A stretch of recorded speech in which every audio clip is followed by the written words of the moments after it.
La Cour.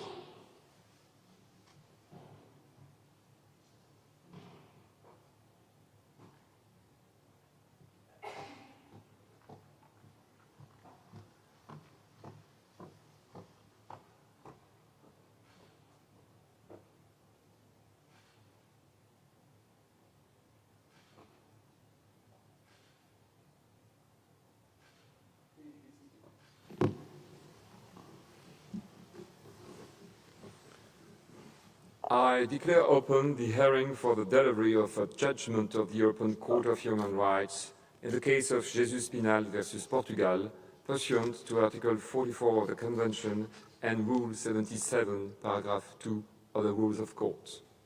The agent of the Portuguese government and the applicant's representatives have been duly informed of the date and time of the hearing, as have the agent of the Italian government and the representatives of the European Criminal Bar Association's third-party interveners. The Portuguese government are represented by Ms. Natalia Campbell, Deputy to the Permanent Representative of Portugal for the Council of Europe. The Italian government are represented by Ms. Maria Cristina Ribera, Legal Counselor at the Permanent Representation of Italy. The applicant is represented by Ms. Costa Ramos, Counsel. I welcome the representatives in the name of the court. The judgment delivered today concerns two applications that were lodged with the court under Article 34 of the Convention by Mr. Felipe de Jesus Pinhal on the 44th September 2015 and the 3rd of January 2020, respectively. In his first application, the applicant submitted that he had been tried 3 times for the same acts by the criminal law authorities, the Banco de Portugal and the Securities Market Commission, respectively, in breach of his rights under Article 4, Protocol 7 to the Convention. He further complained that all the domestic remedies he had pursued in respect to his complaint under Article 4, Protocol 7 had been dismissed in breach of his right to an effective remedy under Article 13 of the Convention. In his second application, the applicant raised complaints under Article 6 and 7 of the Convention. A chamber of the 4th section of the court delivered a judgment in the applicant's case on the 8th of October 2024. In that judgment, it decided to join the two applications and found no violation of Article 4, Protocol 7. On the 8th of January 2025, the applicant requested that the case be referred to the Grand Chamber under Article 43 of the Convention. His request was accepted by the panel of the Grand Chamber on 17 March 2025. The Italian government and the European Criminal Bar Association were granted leave to intervene as third parties in the proceedings before the Grand Chamber. The Grand Chamber held a public hearing on 17 September 2025. The parties and interveners have all made written and oral submissions before the Grand Chamber. On 6 of May 2026, the Grand Chamber adopted its judgment. I shall now provide a brief explanation of the facts of the case and of the court's assessment of each complaint. The present case concerns the applicant's actions in a number of senior management roles at the Banco Comercial Português Bank, including as vice chairman of its board of directors and as the head of its executive committee. From 1999 to 2007, the board of directors of Banco Comercial Português set up a circular trading scheme involving several groups of companies in order to increase the bank's share capital. In spite of this scheme, the value of its shares dropped and the bank incurred €500 million in losses. Following a complaint by one of the bank's shareholders, 3 separate sets of proceedings were initiated against the applicant for various criminal and administrative offences committed as part of the aforementioned scheme. These proceedings were brought, firstly, by the Portuguese Central Bank, Banco de Portugal, secondly, by the criminal law authorities, and thirdly, by the Securities Market Commission. Those are the facts of the case. As to the law, today's judgment begins by joining the two applications, since all the complaints raised in the second one were already declared inadmissible by the Chamber. It then examines the 2 complaints raised by the applicant in his first application separately, starting with a complaint under Article 4, Protocol 7, followed by that under Article 13 of the Convention. Regarding the complaint raised by the applicant under Article 4 of Protocol 7 to the Convention, which guarantees the ne bis in idem principle, the judgment examines whether the reservation made by Portugal in the instrument of ratification of Protocol 7 to the Convention can be regarded as satisfying the requirements of Article 47 of the Convention.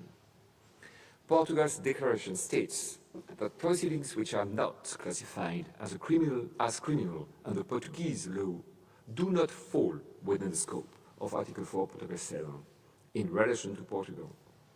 This is one of 5 declarations made by contracting states under Protocol 7, specifying that the words criminal or criminal proceedings within the meaning of that protocol are to be understood in the light of domestic legislation. The intervening Italian government inferred from this that Portugal's declaration should be construed as a conditional interpretative declaration, since Portugal's consent to be bound by Article 2 and Article 4 of Protocol 7 was subject to that interpretation. The judgment finds, however, that in the light of its substantive content, the declaration by Portugal should be treated as a reservation within the meaning of Article 47 of the Convention. This is because the contracting state's intention was to restrict the scope of Article 2 and Article 4 of Protocol 7 in respect of that state, thus producing a legal effect on the domestic legislation. Turning to the validity of the declaration in question, the judgment states that its content risks undermining the very essence of Article 4, Protocol 7. Should the declaration be accepted, the mere fact that an offence is not classified as criminal under domestic law would suffice for it to be excluded from the scope of that provision. As such, it is incompatible with the object and purpose of Article 4 of Protocol 7, which seeks precisely to protect every individual against double jeopardy on the basis of an absolute right and meeting of no derogation. It follows that the declaration is invalid. Furthermore, the judgment finds that the requirements laid down by the second paragraph of Article 47 of the Convention were not complied with either. The respondent state failed to submit a brief statement of the law, which was in force in Portugal at the time when Protocol 7 to the Convention was signed or instrument of ratification deposited was incompatible with that provision. Therefore, the judgment concludes that the Court has jurisdiction ratione materiae to examine the applicant's complaint under Article 4, Protocol 7 to the Convention. Turning now to the merits of the complaint, the judgment recognized that national legal systems have become increasingly complex in order to protect modern democratic societies from the many challenges they face. A growing number of independent administrative authorities equipped with particular expertise in a certain field and specific means of action have emerged in response to decommunalization policies. They have also been set up to meet regulatory needs in various areas such as banking, finance, competition, or the environment. These authorities have the power not only to regulate economic, social, and environmental sectors, but also to inspect, supervise, and impose sanctions. As they increase in number, the administrative proceedings instituted by these authorities tend to multiply as well. Sometimes these proceedings come on top of ordinary criminal proceedings which are also designed to protect fundamental interests of society. In these particular circumstances, and since the Convention is a living instrument which must be interpreted in the light of present-day conditions, this case has provided the Court with an opportunity to reconsider the relevance of the methodology and criteria used thus far in its case law under Article 4, Protocol 7. Today's judgment seeks to ensure that the approach to be used by it and by the domestic courts is capable of reconciling the domestic authorities' obligation to prevent criminal conduct and punish perpetrators effectively with respect for the principles of legal sanctity and res judicata in compliance with the nebis in idem rule. The central issue examined in the judgment is whether parallel or successive sets of proceedings against the same person entail, in substance or in effect, double jeopardy breach of Article 4 of Protocol 7.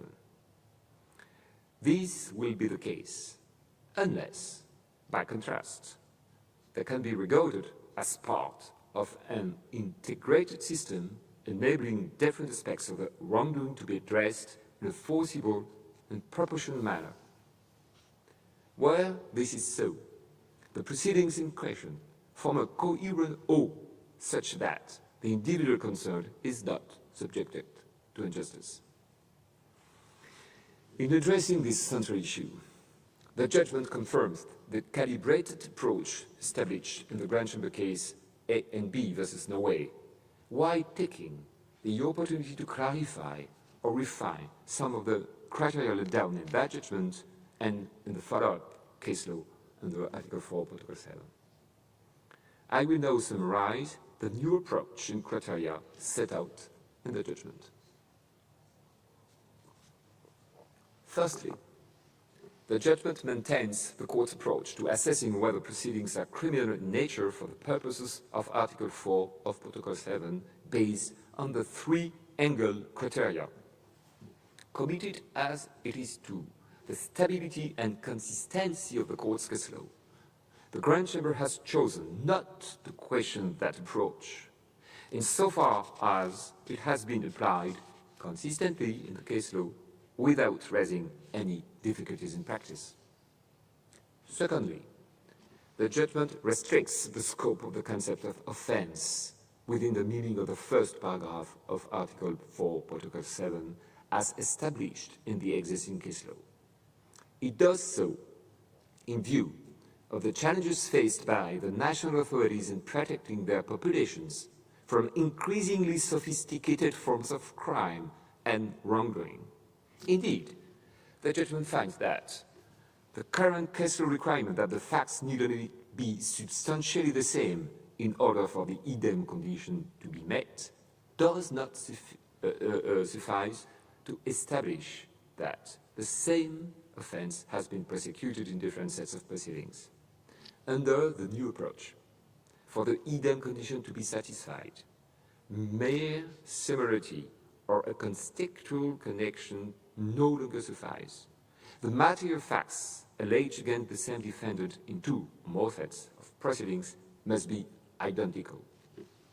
Thirdly, as to the criteria for determining whether the proceedings form a coherent whole bis condition, the judgment reaffirms that Article 4, Protocol 7 does not rule out dual sets of proceedings, provided that certain conditions are fulfilled. For the court to be satisfied that there has been no duplication of prosecution, trial, or punishment, as prescribed by Article 4, Protocol 7, it must be demonstrated convincingly that the dual sets of proceedings in question were sufficiently closely connected in substance and in time. For the purposes of that demonstration, the respondent state must show that the proceedings were combined in an integrated manner so as to form a coherent whole. To begin with, the legal interests protected through each set of proceedings should be different. Rather than referring to the purposes pursued by each set of proceedings as established in AAB versus Norway, the Grand Chamber judgment states that in a punitive system based on a combination of proceedings, it is more appropriate to take account of protected legal interests or social values. Since these concepts refer both to individual or particular interest and to those needs and values of the community which the offense in question affects or interferes with, they provide a clearer picture of how the proceedings in question address different aspects of the offending conduct.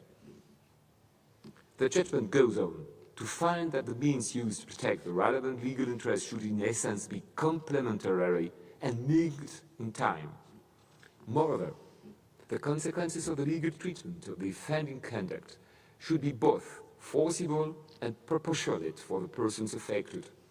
It is essential that such an organization of the palliative system on the basis of a combination of proceedings does not impose an excessive burden on the individual concerned.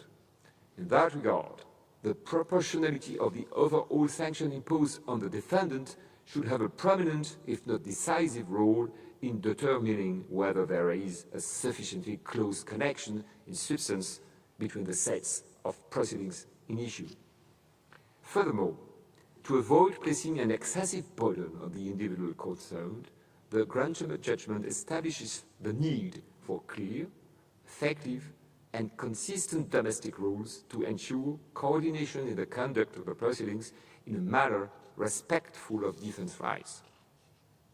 Lastly, the judgment reaffirms that there must be a temporal connection as defined in A and B versus Norway between the different sets of proceedings, even where the connection in substance between them is sufficiently strong. It clarifies, however, that it is not appropriate to establish a connection in time on the basis of the criteria relating to the length of proceedings. What really matters is to protect the individual concerned from being subjected to uncertainty and delay. Therefore, what has been too long an interval between sets of proceedings, the state will have to explain and justify any delays.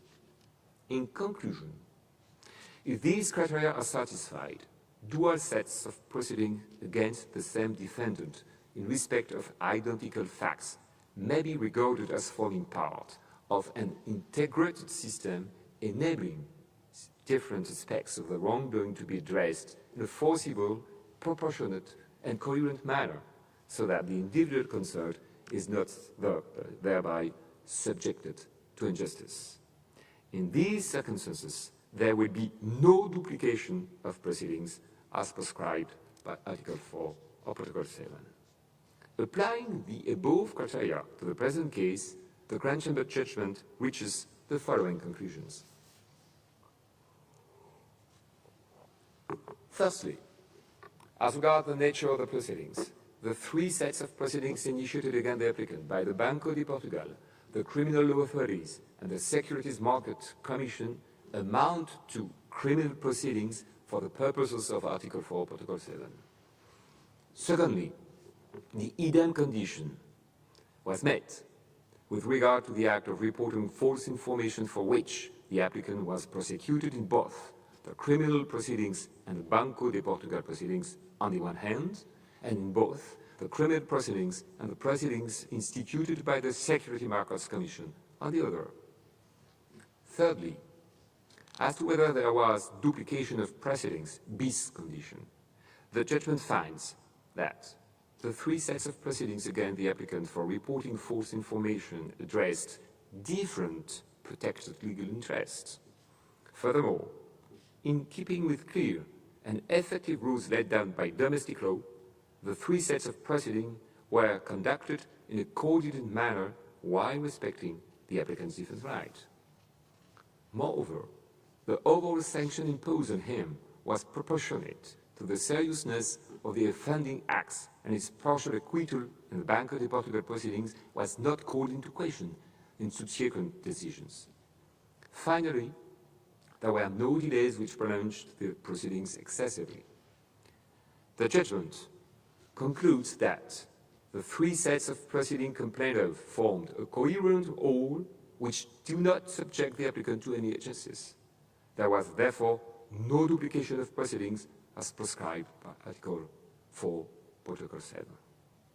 Concerning the applicant's complaint, under Article 13 of the Convention, the judgment holds that there is no need to examine its admissibility or merits, since it is absorbed by the broader examination conducted under Article 4, Protocol 7. Having explained the court's reasoning, I will now read the judgment's operative provisions. The court, 1. Disjoins unanimously application number 2276/20 from application 48047/15. 2. Holds unanimously that it has jurisdiction ratione materiae to examine the complaint under Article 4, Protocol 7 to the Convention. 3. Holds by 15 votes to 2 that there has been no violation of Article 4 of Protocol 7 to the Convention. 4. Holds by 16 votes to 1 that there is no need to examine the admissibility and merits of the complaint under Article 13 of the Convention.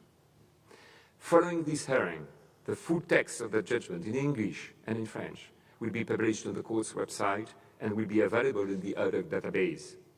A legal summary and a press release prepared by the court's registry will also be available. The public hearing has now reached its conclusion, and I declare it closed.